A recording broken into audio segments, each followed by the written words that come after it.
मध्य प्रदेश में बजरंग सेना द्वारा हिंदू समाज को संगठित व अयोध्या में सेवा कार्य करने के उद्देश्य से परशुराम जन्मस्थली में एक मां नर्मदा का आकर्षित शिवलिंग रथ के मध्य से हजारों किलोमीटर की यात्रा कर अयोध्या में स्थित किया जाएगा, जिससे सैकड़ों भक्त भाग लेंगे।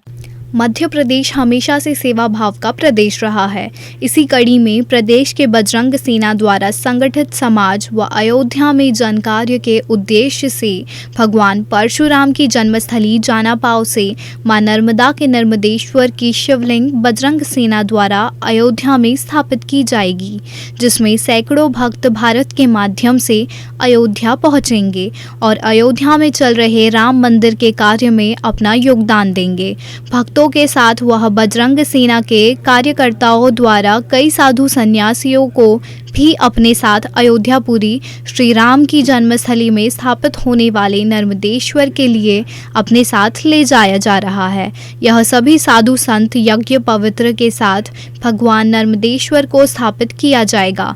यह यात्रा 4 तारीख से शुरू होकर इंदौर उज्जैन से होते हुए उत्तर प्रदेश की ओर आगे बढ़ेगी और अयोध्या में जाकर भगवान नर्मदेश्वर को स्थापित किया जाएगा। ये जानापाव से एक अद्भुत शिवलिंग लेकर बजरंग सेना की टीम निकल रही है अयोध्या के लिए, जो 1100 किलोमीटर की लगभग यात्रा है। ये श्री राम विजय रथ यात्रा के नाम इसको दिया गया है और ये धर्म की ध्वजा को आगे बढ़ाने के लिए हमारे भारत देश में जो आप देख रहे हैं लगातार हमारे हिंदू भाइयों की हत्याएं हो रही हैं। अभी हरियाणा में एक बच्ची की हत्या हुई, दिल्ली में भी एक भाई की हत्या हुई थी। अब देश का माहौल जो आप देख रहे हैं लगातार बिगड़ता जा रहा है। अभी हमने देखा है कि फ्रांस में जो घटना हुई उसका विरोध भारत देश में भी कुछ वर्ग विशेष के लोग कर रहे हैं।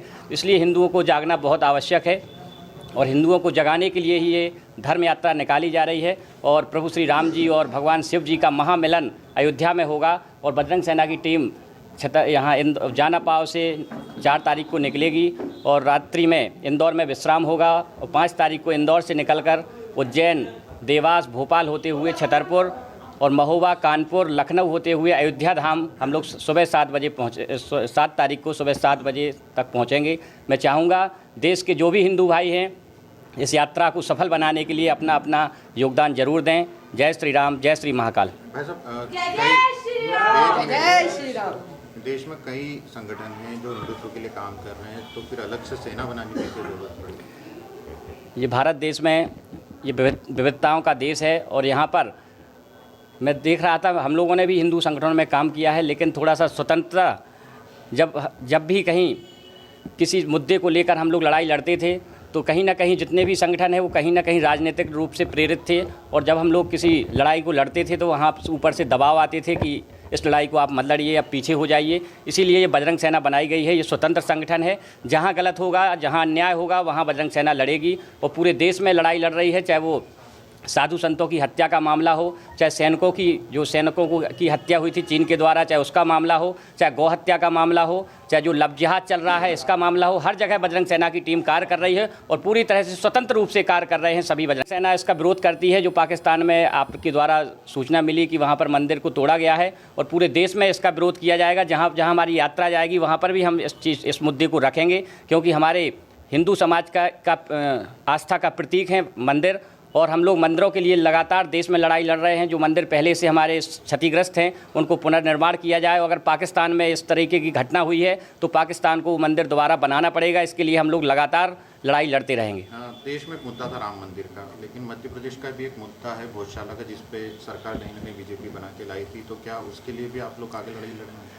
हम लोग लगातार अभी 6 महीने से ज्ञापन सौंप रहे हैं और लगातार आंदोलन कर रहे हैं कि जिस तरीके से उत्तर प्रदेश में माननीय योगी जी ने गौरक्षा के लिए कानून बनाया है तो मध्य प्रदेश में भी ऐसा कानून बनाया जाए। वैसे हम लोगों को आश्वासन दिया गया था कि कानून बन गया है, बहुत जल्दी लागू किया जाएगा, लेकिन अभी तक लागू नहीं हुआ है। इसलिए हम लोग बहुत बड़ा भोपाल में एक आंदोलन करने वाले हैं। जैसे ही आचार संहिता खत्म होती है, धारा 144, हम लोग भोपाल में एक बड़ा आंदोलन करेंगे जिससे हमारी गौशालाएँ, माननीय मुख्यमंत्री जी गौशालाएँ तो खोल रहे हैं लेकिन इनका कभी निरीक्षण नहीं किया जाता है। मैं चाहता हूं माननीय मुख्यमंत्री जी से कि कलेक्टर के माध्यम से, एसडीएम के माध्यम से समय समय पर इन गौशालाओं का निरीक्षण किया जाए। और अभी हम लोगों ने गौशाला दर्शन कार्यक्रम चलाया था।